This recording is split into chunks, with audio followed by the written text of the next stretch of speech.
Today is Tuesday, August 30th, 2022. It is day 33 of JS for websites, and the day before yesterday, I learned about event listeners and that stuff, and I'm not sure I 100% got the whole thing and if I could actually do it from scratch, but that's what I'm gonna try doing today, and if not, it's okay. I'll just look at my notes and then just practice. What I can do though is add a button using what do you call it, JavaScript only. So I'll do that, and then I'll try to do that event listener stuff and have it I don't know, do something when I hover over it or when I click it. So I'll just put in my body tags in here, and that's literally all I need for my HTML. And then yeah, so doc type HTML just says, hey, I'm writing an HTML5. Then obviously you put your HTML tags, and then the body is what you're going to see on the screen. So anything inside the body tags is what you see on the screen. So for JavaScript, I'm going to create a variable and I'm going to call it button. And what I'll do is set that equal to me creating an actual button. So I'll do document. So I'm accessing the DOM, which again, um, there's a lot of definitions with this, but I guess informally I could say that this is just a copy that your browser makes of your HTML. And it kind of converts it so that instead of it being in like HTML elements, they're actually objects because JavaScript is an object-oriented programming language. And so because your browser made a copy of your HTML and turned all of the elements into objects, then JavaScript is able to access those objects and modify them. I think, okay, that's like my definition. Anyway, so do document dot, and then you have like functions that you can just add to those objects. So I could do document dot create element, and then I can just pass in the element that I were to create here. So for example, this would be an A tag, because for me, I do A tags for buttons. So this is the same thing as me just putting an well, this is the same thing as me doing this in HTML. That is the same thing. But I'm not doing it in HTML, I'm doing it in JS. So now what I'll do is I'll set the button to say something. So I'll do button, so I'm targeting the object, and then I'm targeting the inner HTML of the object, and that is what's going to be inside the tags, if I could spell that right. So as I'm writing it in JS, I'll do it here as well. So really right now what I'm doing is right here. So this is my A tags, that's what this is, and then my inner HTML is whatever's inside here. So this is my HTML inside here. So whatever is between the A tags is what's going to be appearing on my screen. So I'm just going to call it button, obviously, put that in quotations. All right, but because I don't see anything, or the reason I don't see anything is because I haven't actually told it where to go. Like, yes, it's created, but it's not in the HTML yet. So to fix that, I'll just do document, or I could just do body.append child and just append the button. And what that does, it just appends the button towards the end of your body tags. So it just puts it at the end. Um, and hold up, let me see if I delete this. It goes away. So yeah, so the first time you append to something, specifically the body, I have to document it. But then there comes a time where if you want to add an element, a new element within another element that you created, you don't have to do document dot that element. You could just do that element and then append child. All right, but that's it. And then let me start with the actual styling. So I'll do button, and then I'll target its CSS. So dot style, and then I can target the background. So this would be the property, and set that equal to anything that I want. I'm just gonna go to colors and get a nice color that I could use. Maybe this one. And just paste that in there as a hex code. And then I could also, so I see the color popping up, I could also do button dot style dot, let's say, padding, and then I can set that equal to 10 pixels, top and bottom, 20 pixels left and right. And so just to see the equivalent of this in CSS would just literally be the A tag. Let me close this here. It would be the A tag, and then it would be the A tag, and then the background. It would just literally be background and then this color over here, right? And then semicolon, and then padding, 10 pixels, 20 pixels. So whatever you are going to put in here, just put it within quotation marks here. And then JS kind of runs on camel casing. So let's say there's like a certain property, I don't know what would be one, maybe like align items. I'll do that in a second. So maybe I want this to be at the center. So what I'll do is I'll target the body. So I'll do body dot style and I'll do display and set that equal to flex. And now that it's set equal to flex, what I could do is body dot style dot align items. I could center the button by doing align items, setting that equal to center, and just doing that same thing for justify content. So that would be justify content center. And now it should be in the middle if I spelled everything right. So display flex, align items, center, justify content, center. And then I should make sure that it actually has a height. So if I just give it a border real quick, let me do body.style dot border, set that equal to 5 pixels solid black lined border. I'm gonna be able to see the actual body.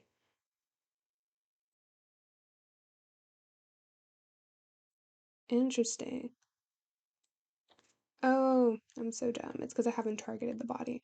All right, hold up. So let me just do variable, call it bod, set it equal to document dot get element. Actually, I could just do query selector and just do the body tag. There we go. Now, if I were to do that and just wait a second, well, nothing's happening. So let me just check if it actually accessed the body. Let me do semicolon here, save that, and then open this up in debug mode and then do Control Shift I.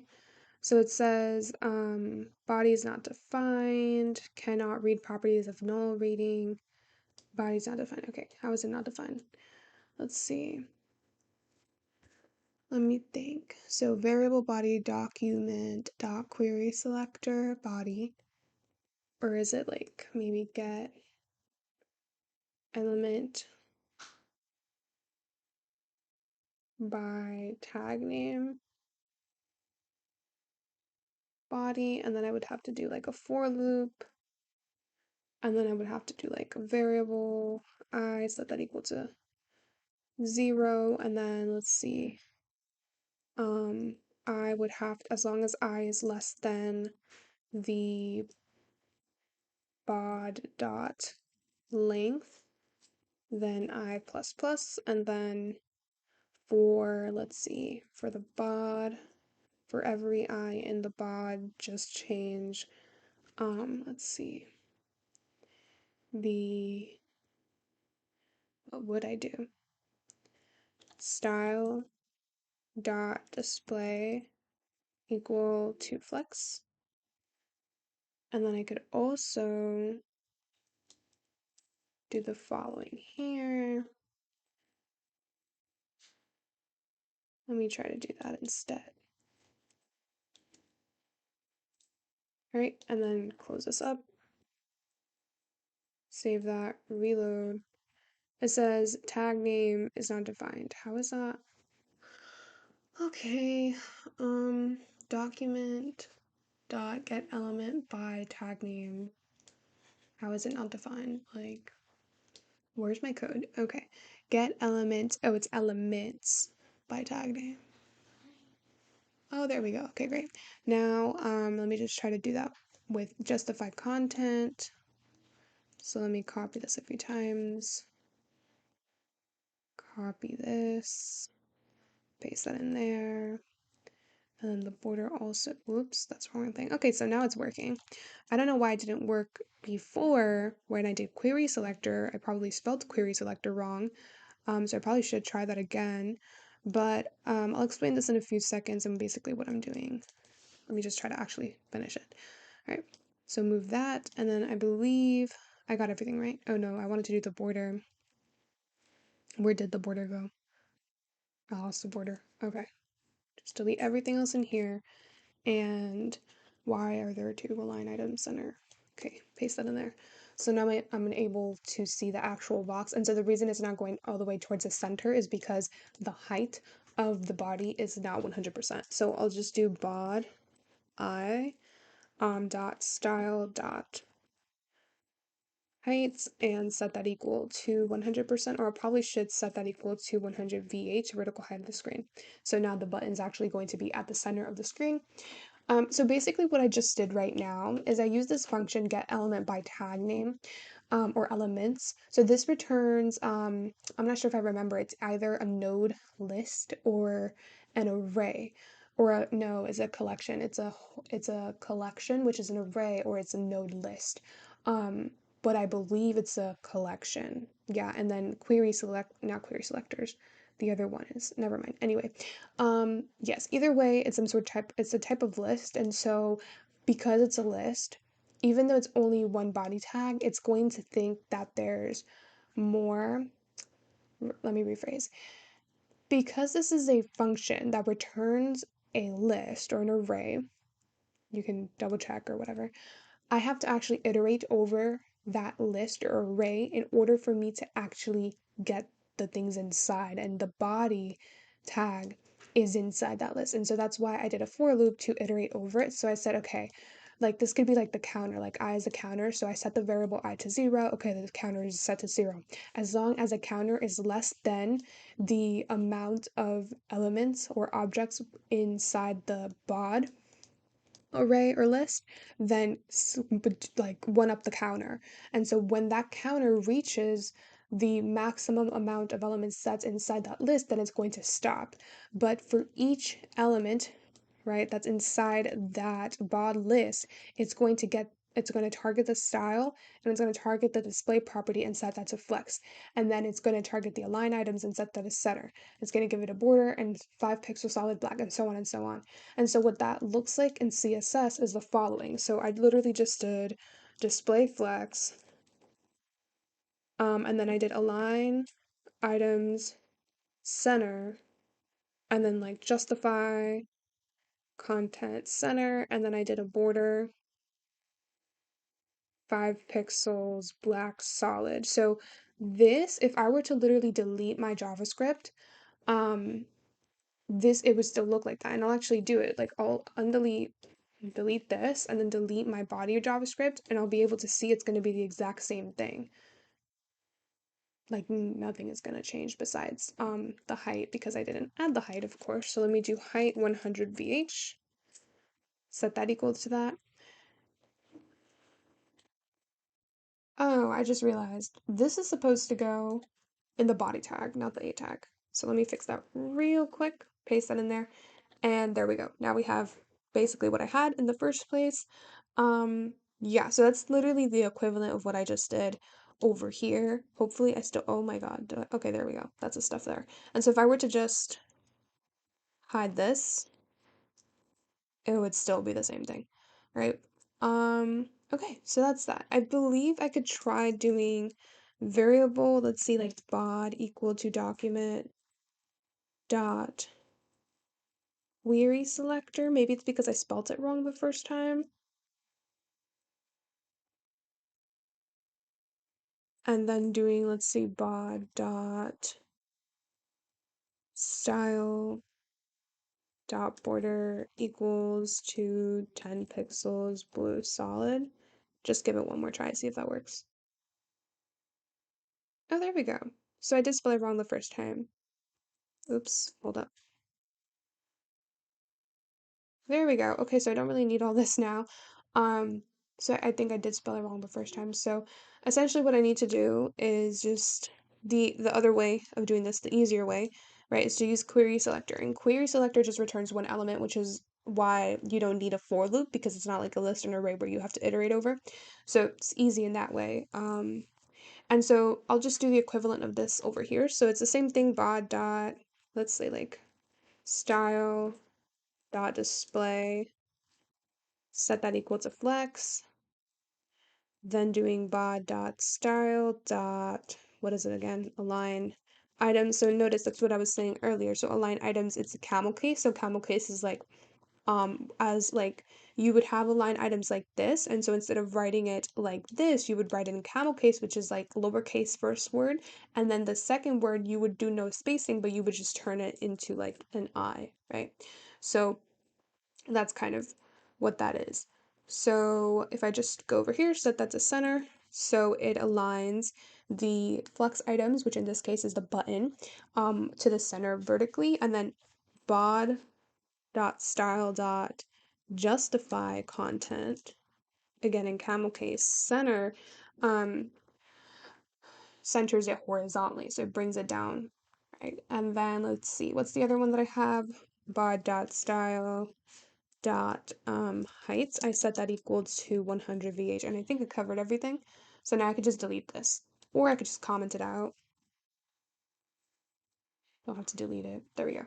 Should be the same thing, except that I probably should move this back to 5 pixels. I don't even need the border. That was just for me to kind of visualize everything. So this is what the button looks like. I can go also back up here and just give the color to the button. So I could do style dot color, change that to white, right? Have that be that. All right, and then now for the part that I learned the other day, which I have to practice, event listeners. All right, so for this, I think I'm gonna have to look at my notes because I honestly don't even remember. Let's see. So I had the element, then I had another element, I guess, and then I have a variable called, so I have a function basically, and it just changes one element to say meow. Let me see, and then, okay, then I add an event listener. So when I click on it, that changes. So I don't really have to. Let me just kind of put this into perspective here. Let me put my code up here. All right, so let me try to think. So for me, if I were to just do my stuff in JavaScript, I already have, so the goal is like when I click on the button, it changes to say something like clicked instead of, um, so I don't know. I don't know. I'll just try to figure this out. So first things first, I already have my variable button up here. So I have my button here, and that is the equivalent, I believe, to the cat L, the cat element. It's like when you press on the cat, it runs this function. And this function changes the inner HTML of that. So I guess I'll just start with the function. So I'll do variable on button click and then set that equal to the function that says or does the following. So I'll just take in, let's say, the button dot style dot inner HTML, change that to clicked, exclamation point, um, and then, right, I'll take the actual button and I'll add an event listener, whoops, camel case. Hopefully I spelled that right. And then call it click, just like I did back then. And then I'll call in the function on button click. I believe that's what I did. So if I click on it, although it's not letting me click on, which is weird. Oh, you know why? Because it doesn't have an href. That's why. So let me add an href up here. So I could do button dot href, set that equal to a link that goes to nowhere. And now if I go ahead and hover over it, I'm able to click it. But even when I click it, it doesn't actually change the inner HTML of the button. Oh, it's probably because I don't need the style here. So let me try that again. There we go. Now it works. Okay, so back to this. The reason I'm not doing style.href is because href is actually an HTML attribute that you add within your HTML and you don't actually add it in your CSS. So you don't really need to target the CSS and then the property because it's not a CSS property, it's just an HTML attribute. And then the hashtag is just like a placeholder saying, hey, I don't want you to go anywhere. But let's say I wanted to, this button to go to here, like this site over here. When I click on it, it's going to take me to that site, right? So let me just make sure I save this and then go back. All right. And then to kind of get rid of the underline here, just to make things pretty, I can do button dot style. So I'm accessing the CSS and then text decoration. And again, camel case, set that to none because currently it's set to underline and that removes that underline from the button here. And so just to kind of see what that looks like here, it's the same thing as saying text decoration and setting that to none. And again, right, we use camel casing in JS, so this is what it looks like in CSS. All right, back to JS. That's literally all I wanted to do. So I think that's pretty cool. I'm just gonna go back and change the href so it leads to nowhere. But it's pretty cool. So when I click on it, it changes to say clicked, which I think would have been so much CSS work. I've like never, this is amazing. Because like doing this with CSS, like I would have to create like, I don't know, like just change like a media query. I don't even know. But it's amazing. And like if I click on it, I wonder if there's like a thing where I could do like if I click on it again, it'll go back to being button. That's something that this could be super, super useful for modals because I've been trying to figure out how to do that with modals. But yeah, that's it for today. Little exploration, little practice. I should probably go back and practice like different accessing methods because I'd be spelling them wrong and everything. So yeah, that's it for today. Bye.